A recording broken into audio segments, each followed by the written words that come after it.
Fala galera, tudo bem com vocês? Espero que sim. Vamos então para mais uma série aí da nossa dose semanal de análise on-chain, né? Enfim, tivemos aí uma semana de respiro, né? Depois de tantas semanas aí com o mercado cripto sofrendo, né? Dias aí bem tenebrosos aí. Parece que março, até o momento pelo menos, né? É claro que ainda é muito cedo para dizer, né? Eu tô gravando esse vídeo no dia 6 de março aqui. Mas parece aí que estamos começando a ter uma virada de chave, né? Claro, muito cedo para dizer, mas vamos lá.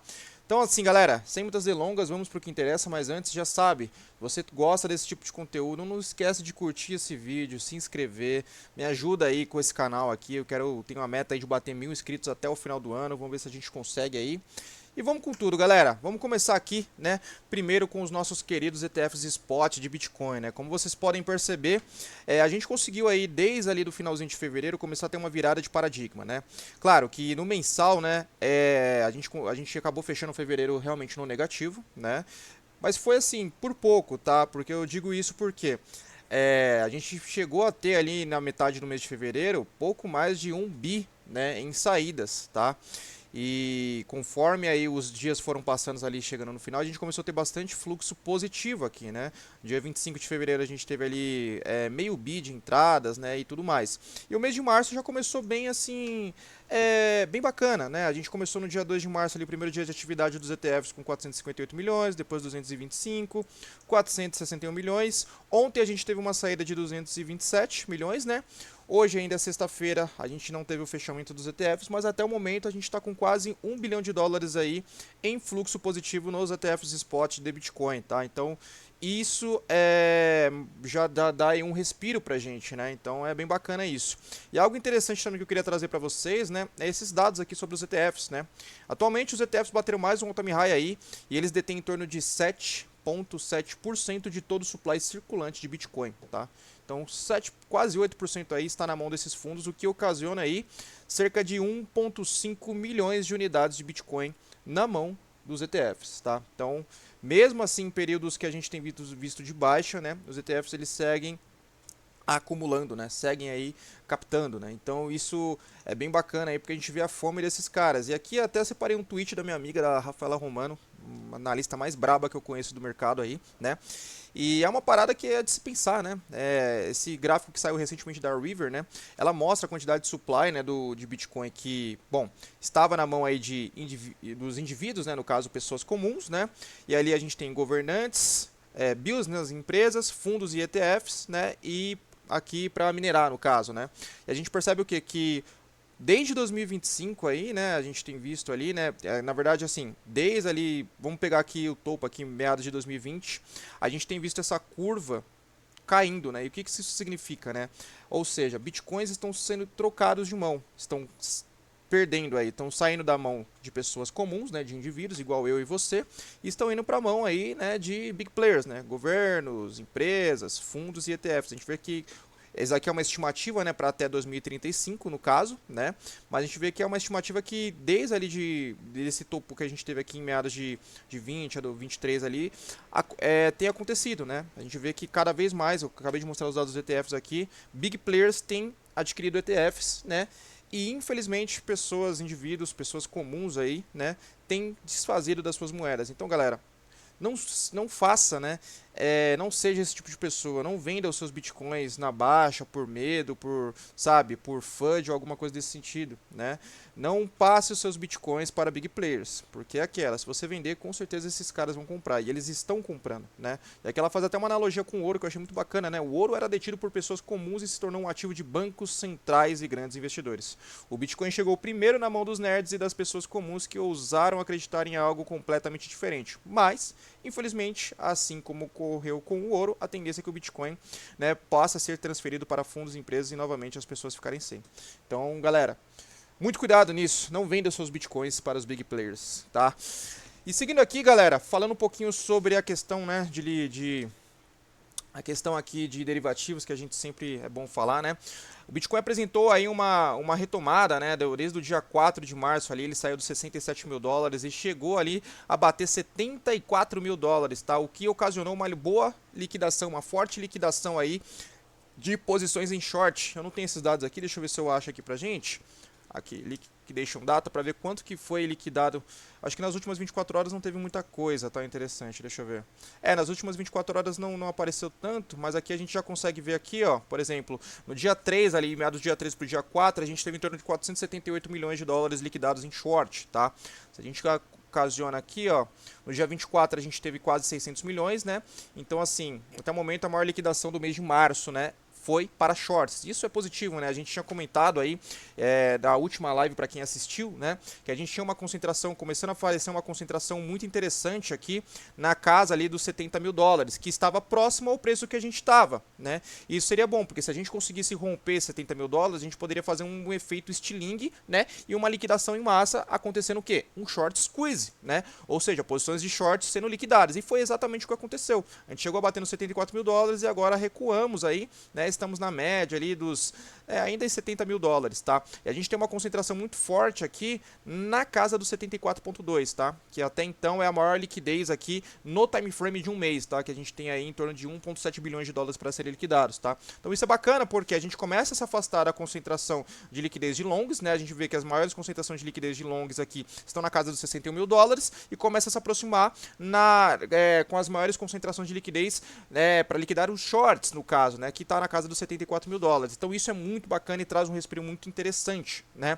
para o nosso mercado, tá? E outro ponto interessante aqui é que a gente no dia 4 de março houve um cruzamento aqui, né, na quantidade de posições em long e aberta contra posições em short, né?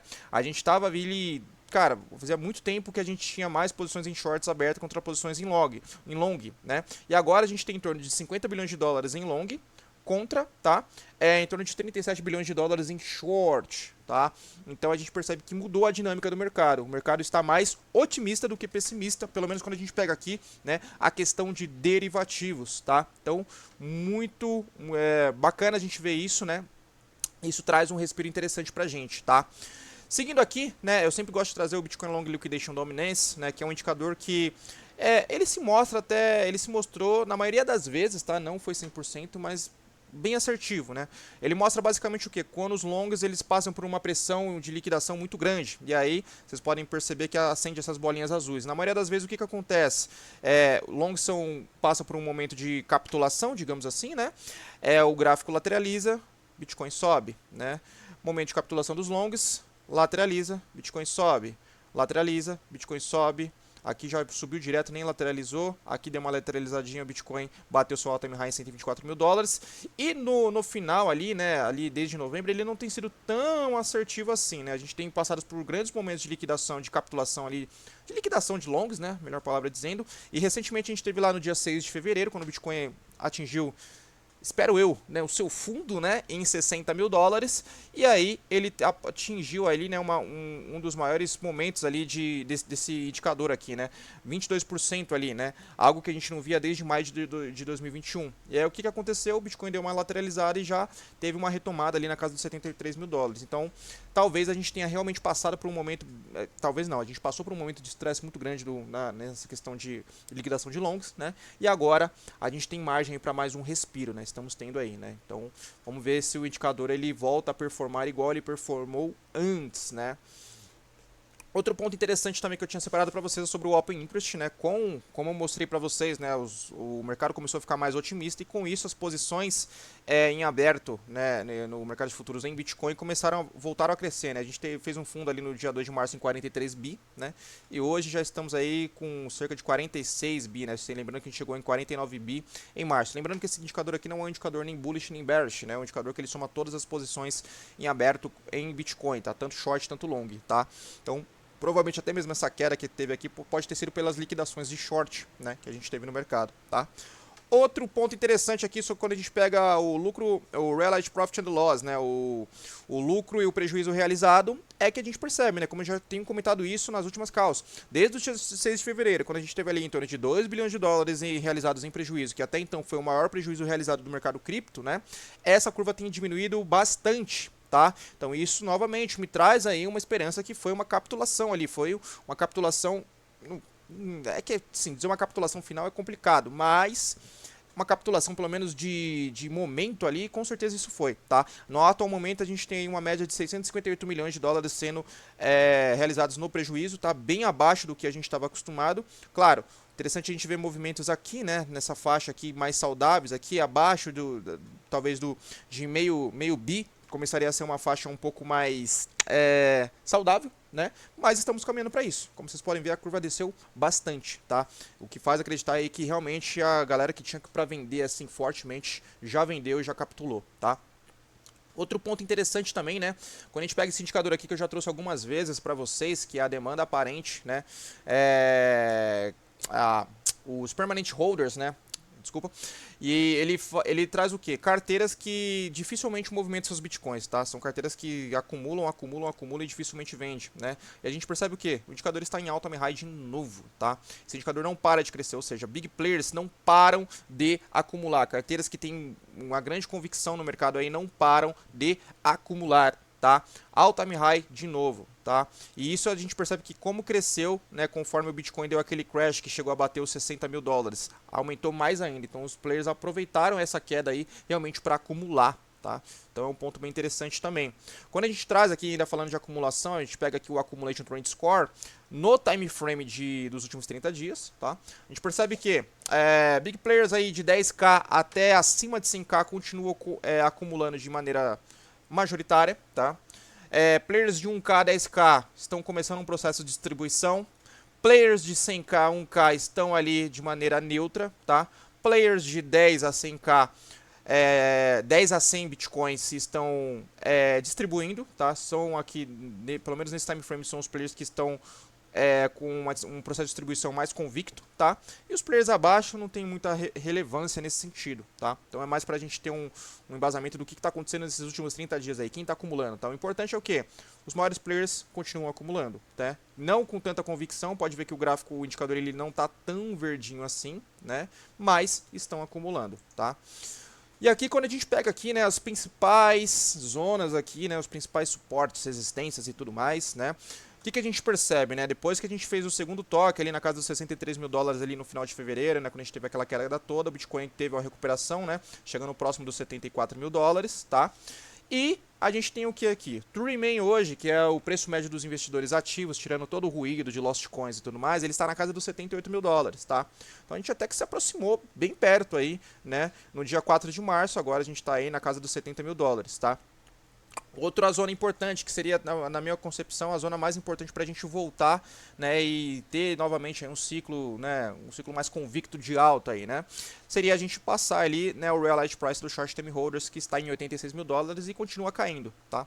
Desde novembro ali que estava nos 113 mil dólares, continua caindo bastante. E aqui quando a gente tem as zonas principais de suporte, a gente tem a média móvel de 200 semanas em 58 mil dólares e o Realized Price do mercado como um todo, né, com os ruídos ali na faixa dos 54 mil dólares. O bom é que estamos mais próximos do True Remain do que dessas duas faixas. Pouca diferença, mas estamos, tá? Então é algo aí que traz um pouco mais de segurança no atual momento, tá? E aqui também era uma parada que eu trouxe, se eu não me engano, no último vídeo nosso aqui, que é sobre essas zonas sobre o Realized Price, né? Pegando aqui, separando os UTXOs, né? As moedas, né? A gente tem aqui moedas que foram adquiridas nos últimos 1 mês a 3 meses, 3 meses a 6 meses, 6 meses a 12 meses, 12 meses a 18 meses, 18 meses a 2 anos, e aqui já não importa tanto, tá? E o que eu tinha comentado? Que essa linha aqui, tá? Essa linha azul, que são as moedas que foram adquiridas no time frame de 18 meses a 2 anos, tem servido, né, de um suporte bem interessante, tá? E olha só que bacana. No dia 5 de fevereiro, quando a gente teve aquele crash, o indicador ele bateu, deixa eu dar um... Oh, meu Deus, deixa eu dar um zoomzinho aqui pra melhorar a parada pra gente. Olha aqui, ó. No dia 5, o indicador bateu e respeitou essa média, tá?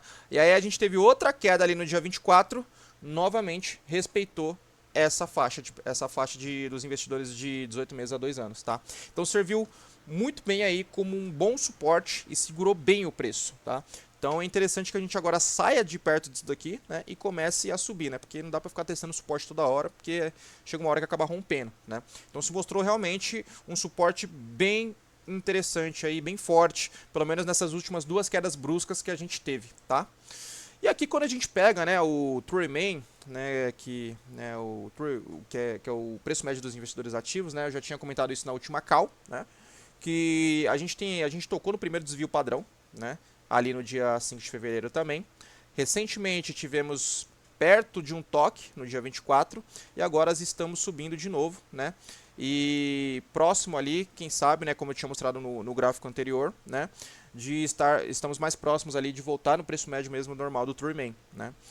Então, assim, é um indicador que quando a gente teve ali os períodos de bear, ali os fundos máximos, a gente tocou no segundo desvio padrão, que é essa linha verde, como vocês podem ver, tá?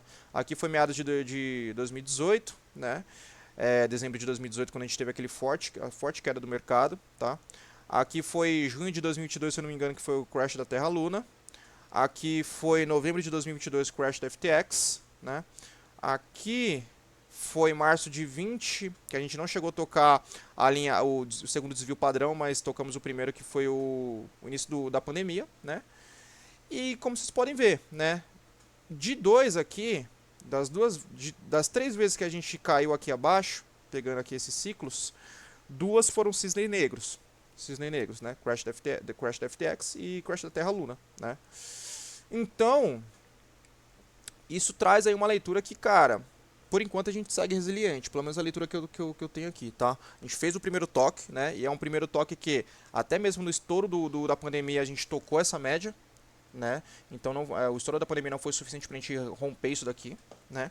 E o que me preocupou muito foi esse final de semana, quando a gente teve o início novamente os bombardeios lá dos Estados Unidos, né? Eu até falei para a gente ver como que vai ser o decorrer da semana, né?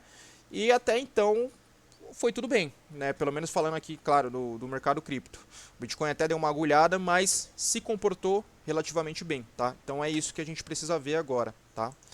Seguindo aqui, né, com o nosso indicador o Investor Tool, né, que ele mostra ali a média de 2 anos, né, e a média de 2 anos por 5, tá? E é um indicador que, como eu já mostrei para vocês, ele marca ali, né, períodos de bear, né? Todas as vezes que a gente caiu abaixo, tá, dessa média móvel aqui de 2 anos, né, foram períodos que a gente teve ali o bear market, né? Aqui início de 2014 até quase 2016, aqui o 2018 praticamente todo, né? Aqui março de 2020 que foi o estouro da pandemia, que foi bem rápido, aqui foi uma agulhada. Aqui maio de junho aqui o ano todo de 2022 praticamente até a metade até quase o final de 2023, né? E como eu mostrei para vocês, estamos abaixo dessa média, né? Não escalamos, desde ali de janeiro de 2026 a gente caiu abaixo dessa média, né? Não escalamos ainda, estamos lateralizados nessa média, isso é bom, tá? E pra gente voltar acima, o que a gente precisa fazer? Voltar praticamente no preço médio do True Remain, que tá na casa dos 86 mil dólares, tá? Então, assim, a gente acompanhar nos próximos meses. Se a gente pelo menos não escalar e ficar no momento de lateralização, eu acho que é até mesmo uma boa oportunidade para a gente seguir acumulando, né? Mas o interessante é que a gente não escale isso e que em breve a gente volte acima dessa média de 2 anos, tá? Para a gente poder decretar fim do bear market, digamos assim, né? Outro ponto interessante que eu queria trazer, eu postei essa análise até lá no X, né? Que é esse indicador aqui, né? Que aqui é basicamente a gente entra numa parte aqui do nosso vídeo onde a gente tenta, né, entender se realmente a gente fizemos o fundo no dia 6, no dia 5 de fevereiro ou não, tá? Esse indicador ele mostra, né, eu acho que eu trouxe na semana passada, né, o percentual de supply no lucro, tá? Supply circulante de Bitcoin, né? E que a gente percebe aqui. Eu vou pegar aqui, vai dar para pegar aqui de 2015, tá? O percentual no lucro do fundo, né, de todos os ciclos aí. Vamos dar uma olhada aqui, tá? Em 2015, a gente teve em torno de 36% ali do percentual do supply de circulante Bitcoin no lucro, tá? Em 2019, a gente teve 38%. No estouro da pandemia, 42%. No crash da FTX, 44%. E no dia 5, a gente bateu 50%. Olha, galera, o primeiro ponto é que, né, claro que a gente está fazendo aqui fundos ascendentes, eu acho que seria a maneira correta de dizer, né? Então a gente percebe que conforme o Bitcoin ele vai amadurecendo, esse indicador ele tende a ficar mais estável, né? E parece bem plausível a gente ter batido o fundo ali no dia 5, tá? Porque se a gente pega vamos pegar dos últimos fundos ali, 38%, 42%, 44%, 50%. parece uma média bem plausível, tá? É isso que vai acontecer? Não sei, não dá pra saber. Mas me parece uma média bem plausível. Não sei o que vocês acham aí, deixa no comentário, tá? E no atual momento a gente já teve uma boa recuperação subindo para 60%, tá? Então, sim, me parece bem plausível que a gente fez um fundo ali no dia 5, tá? Outro ponto aqui também que eu queria trazer para vocês é esse indicador aqui, que é o Bitcoin Market Drawdowns, que ele pega a porcentagem de quedas, pegando da maior queda, do all-time high até a maior queda que cada ciclo teve, tá? Aqui mais uma vez, a gente viu que em outubro, né, de 2011 a gente teve 91% de queda, mas nem dá para contar esse ciclo de 2011, né? Vamos pegar aqui de 2015, vai, 88%, tá, do all-time high até o fundo do ciclo. 83% em 2018, do all-time high até o fundo do ciclo. 73% em março de 2020, no estouro da pandemia. 76%, tá, em novembro de 2022, no estouro da FTX. E no atual momento a gente teve 48%, tá? Aqui sim, aqui mostra que a gente realmente tem margem. Se a gente pegasse do all-time high, né, até os fundos aqui, a gente mostra que tem margem. A gente vê que realmente os últimos bear markets foram bem mais violentos em questão de queda do que o que a gente está vivendo no atual momento. A gente teve uma queda de 50% praticamente, o que é muito, né? Claro, óbvio, né?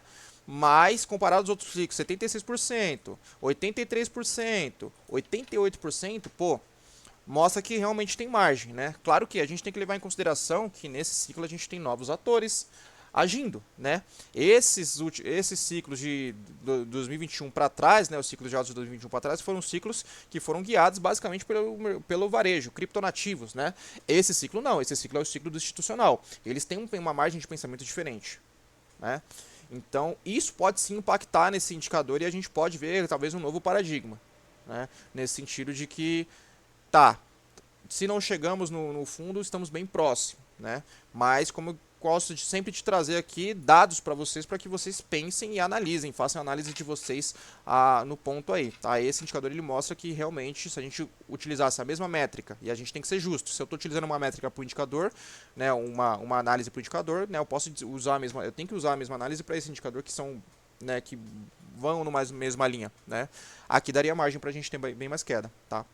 Talvez na faixa ali dos 60%, né, algo nesse sentido, né? Ok, outro indicador aqui também, o Stablecoin Net Position Change, né, a gente percebe que ele tem aumentado, a liquidez aqui do mercado de stablecoins tem aumentado relativamente bem, né? E a gente percebe que todas as vezes que a gente teve grande parte de liquidez aqui foram períodos que marcaram all-time highs dentro do mercado, né? Então isso é bom, né? Porque mostra que a gente tem margem aqui para começar um período de recuperação, tá? E aqui quando a gente pega os cohorts aqui distribuídos, né, por long term holders, short term holders, né? Eu tinha comentado dessa faixa aqui dos 67 mil dólares que tinha sido bem defendida, né? Nessas quedas que a gente teve aqui, né? Foi bem defendida aqui porque ela cresceu, ou seja, os players aproveitaram essa zona dos 67 mil dólares para acumular, tá? E foi defendida, né? O mercado conseguiu fazer aqui uma boa zona de suporte aqui.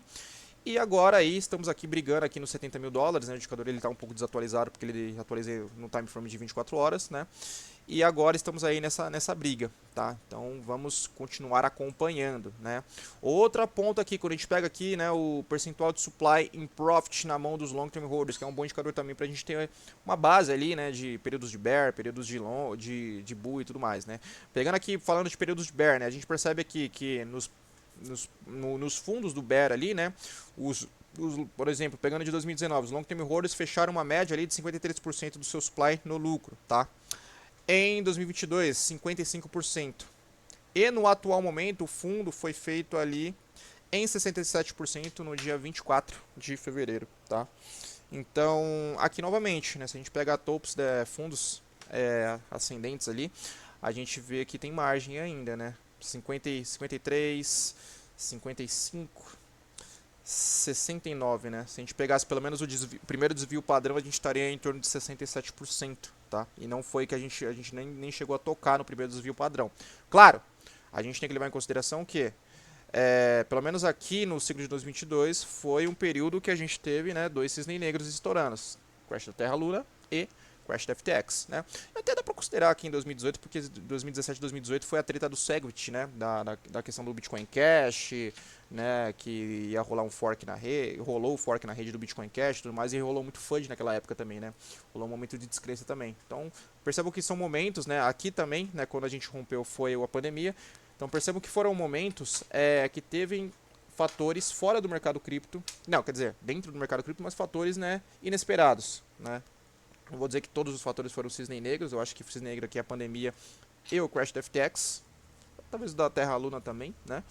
Mas foram momentos que esses momentos atípicos do mercado, né, no ciclo ali, fizeram o preço cair abaixo, né, dessas médias aqui, né? E na minha concepção, por exemplo, eu tenho muita concepção que se não tivesse tido o estouro do crash da FTX, tá, no nosso ciclo de 2022 ali, né, no bear ali de 2022, a gente teria feito fundo na casa dos 20 mil dólares. A gente não teria chegado ali nos 15 mil dólares, 16 mil dólares igual a gente chegou. Eu tenho convicção disso, tá? Aqui também é uma maneira interessante de a gente olhar o indicador, eu já trouxe isso na semana passada, mas pra gente ter uma noção se a gente, como que foi as mudanças, né, que aqui mostra também, né, o percentual, a gente viu o percentual em lucro, a gente vê aqui o percentual em loss, o contrário, né, para ficar um pouco mais fácil, né. Então, ou seja, no ciclo de 2015, 53% de supply dos long term holders ficaram no prejuízo, que cravou aqui o bear market, né, como vocês podem ver aqui, né. Basicamente o bear market ele se dá, né, entre quando o preço fica abaixo, né, do preço médio dos long term holders. E esse é um ponto interessante também de a gente analisar.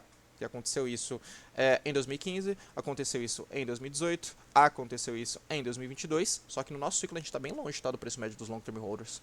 O preço médio dos long term holders está em 42 mil dólares. Né? E isso é um ponto também que a gente tem que levar em consideração. Então a gente percebe aqui, ó, em agosto de 2015, 54%, né, no prejuízo. 2019, 46%, estouro da pandemia, 42%, que foi agulhada, dezembro, 44%, e no atual momento, no dia 24 de fevereiro, a gente bateu o all-time high desse ciclo, que foi 30%. Tá?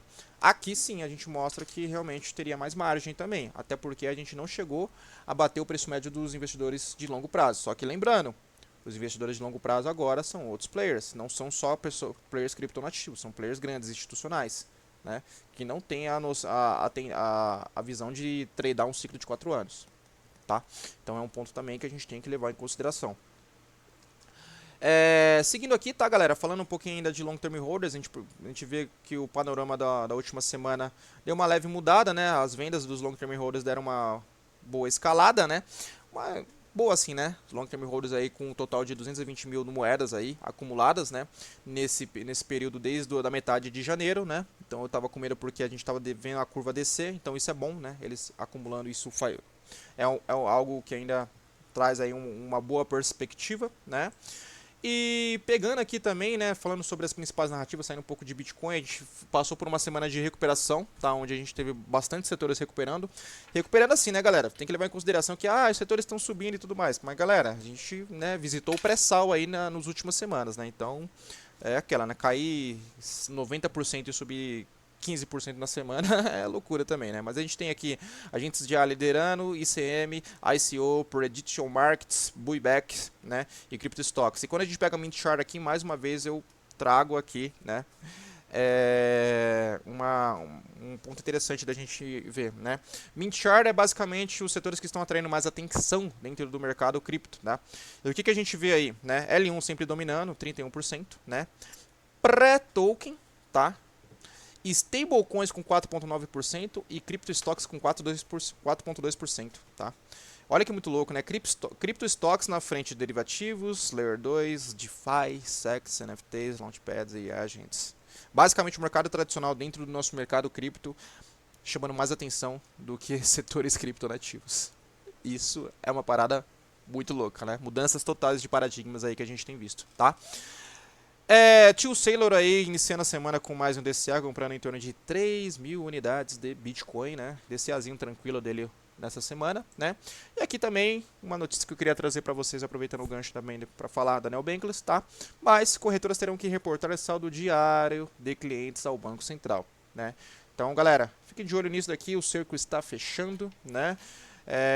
Fiquem de olho nessa questão. E mais uma vez eu deixo aqui para mostrar para vocês também a questão da Neobankless, tá? Que é aí um sistema onde você tem toda a sua autocustódia, consegue ter o seu cartão ali, utilizar seu saldo em Bitcoin no seu dia a dia, seu saldo em USDC no seu dia a dia, para fazer suas compras ali tudo direitinho. E o melhor de tudo, você, a cada compra que você faz, você tem um cashback em ações tokenizadas, tá? Então lembra que, pô, imagina você comprou, sei lá, o pãozinho de cada dia e você recebe um pouquinho da Apple, foi almoçar no restaurante e recebeu um pouquinho da Nvidia, né? E assim vai, tá? E o mais interessante é que eles lançaram uma função onde, se você quiser indicar para os seus amigos, você pode indicar, e toda compra que seu amigo faz utilizando o cartão da Neobankless, tá?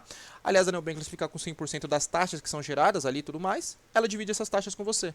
Então imagina que toda vez que a sua mãe comprar ali, for no mercado, ela passou o cartão, você recebe um pouquinho das taxas, né? A sua namorada, até mesmo seu ex babaca, você recebe ali um pouquinho das taxas, né? Então é algo bem bacana, tá? O link tá aqui na descrição do vídeo, se cadastra, utiliza, indica e é isso aí, galera. Bom, o que eu tinha para vocês é hoje, tá? Uma análise um pouco mais completa hoje, bastante coisa acontecendo, né? E é isso, galera. Espero que vocês tenham gostado aí, de verdade aí, dessa dose semanal de análise on-chain. Não se esqueça de se inscrever aí no canal, me ajuda nesse trabalho, me ajuda a crescer aí com esse tipo de análise. Lembrando que esse trabalho é totalmente autoral, eu passo aqui toda a minha semana, meus dias aqui analisando o mercado para trazer sempre o melhor conteúdo para vocês. Sem hype, sem achismo, apenas dados limpos para que vocês possam tomar a sua decisão, tá? Tamo junto e nos vemos na semana que vem. Valeu!